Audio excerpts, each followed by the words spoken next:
महाकाल के दरबार में पहुंचे छत्तीसगढ़ के कैबिनेट मंत्री गुरु खुशवंत साहब ने प्रदेश की खुशहाली के लिए बाबा साहब महाकाल से आशीर्वाद मांगा। इस दौरान उन्होंने बड़ा बयान देते हुए कहा कि छत्तीसगढ़ में नक्सलवाद का लाल आतंक अब खत्म हो चुका है। धार्मिक नगरी उज्जैन स्थित महाकालेश्वर मंदिर में छत्तीसगढ़ के कैबिनेट मंत्री गुरु खुशवंत साहब दर्शन के लिए पहुंचे। यहां उन्होंने विधि विधान से भगवान महाकाल का पूजन अर्चन कर देश और प्रदेश में सुख शांति, भाईचारा और एकता की कामना की। कैबिनेट मंत्री ने बताया कि वे भोपाल में आयोजित युवा विधायक सम्मेलन में शामिल होने के बाद उज्जैन पहुंचे हैं। इस सम्मेलन में उन्हें जनप्रतिनिधियों की जिम्मेदारियों और विकास कार्यों को लेकर महत्वपूर्ण मार्गदर्शन मिला। इस दौरान मंत्री ने बड़ा दावा करते हुए कहा कि 31 मार्च 2026 तक देश से नक्सलवाद पूरी तरह समाप्त हो चुका है और लाल आतंक का दौर खत्म हो गया है। प्रधानमंत्री नरेंद्र मोदी और गृह मंत्री अमित शाह के नेतृत्व में नक्सल प्रभावित क्षेत्रों में लगातार अभियान चलाए गए, जिससे नक्सल नेटवर्क कमजोर हुआ और अब समाप्ति की स्थिति में पहुंच गया है।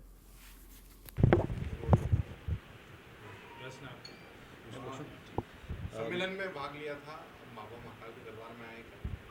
निश्चित ही 2 दिवसीय यंग एमएलए कॉन्क्लेव था, यूथ विधायक सम्मेलन था। उस कार्यक्रम में आए थे। कार्यक्रम को अटेंड करने के बाद एक अवसर मिला कि बाबा महाकाल के दर्शन करने के, तो उज्जैन आए हैं, महाकाल के आशीर्वाद लिए। हम हमेशा यहाँ आते रहते हैं और आज हमने महाकाल की पूजा आरती मंगल करके पूरे प्रदेशवासी, छत्तीसगढ़ के पूरे प्रदेशवासियों के लिए, पूरे देश के लिए, उनके प्रगति के लिए, उन्नति के लिए, विकास के लिए, सुख के लिए, समृद्धि के लिए, शांति के लिए हमने प्रार्थना की, पूजा अर्चना की है। और निश्चित ही महाकाल के आशीर्वाद से लगातार हमारा देश, हमारा प्रदेश बहुत तीव्र गति के साथ प्रगति कर रहा है। और विशेष रूप से हमने महाकाल का आभार व्यक्त किया गया कि हमारा छत्तीसगढ़ कहीं न कहीं नक्सलवाद से प्रभावित था और आज महाकाल के आशीर्वाद से हमारा छत्तीसगढ़ ही नहीं, पूरा भारत देश नक्सलवाद से मुक्त हो गया। इसके लिए हमने विशेष महाकाल को प्रणाम और आभार व्यक्त किया। किस उद्देश्य से सम्मेलन आयोजित किया गया था?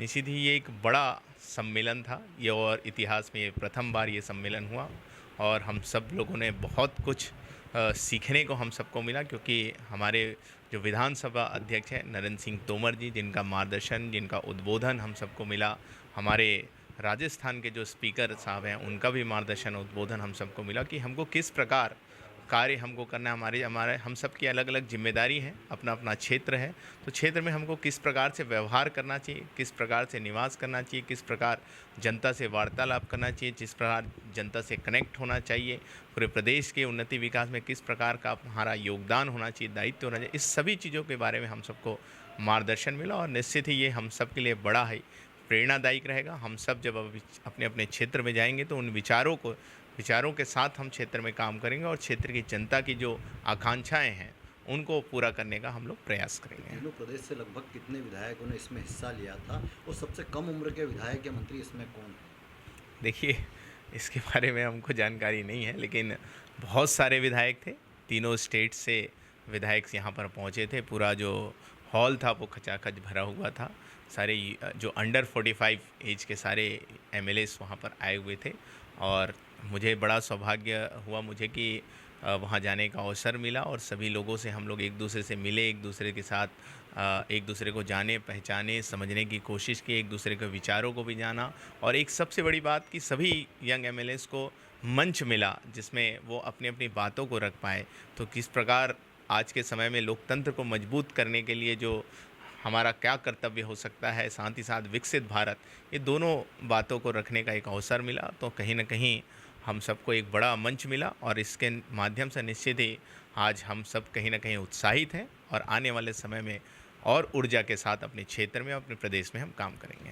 छत्तीसगढ़ जो है नक्सल मुक्त होने जा रहा है। अभी तक कितने नक्सलियों ने सरेंडर कराया, क्या कुछ? देखिए, लगातार नक्सलियों ने समर्पण किया है, हजारों नक्सलियों ने समर्पण भी किया और हजारों नक्सलियों को न्यूट्रलाइज भी करने का काम हमारे वीर जवानों ने किया। और आज उसी का फल है कि आज अंतिम दिन है, 31 मार्च है और आज से ही अब पूरा नक्सलवाद हमारे छत्तीसगढ़ से समाप्त हो रहा है। और सिर्फ छत्तीसगढ़ ही नहीं, पूरे भारत देश से नक्सलवाद समाप्त हो रहा है। अब निश्चित ही आने वाले समय में हमारा जो छत्तीसगढ़ का जो बस्तर का एरिया है वो पर्यटन के क्षेत्र में, संस्कृति के क्षेत्र में और विभिन्न प्रकार के विकास के गति के साथ पहचाना जाएगा और छत्तीसगढ़ का तीव्र गति के साथ अब विकास होगा।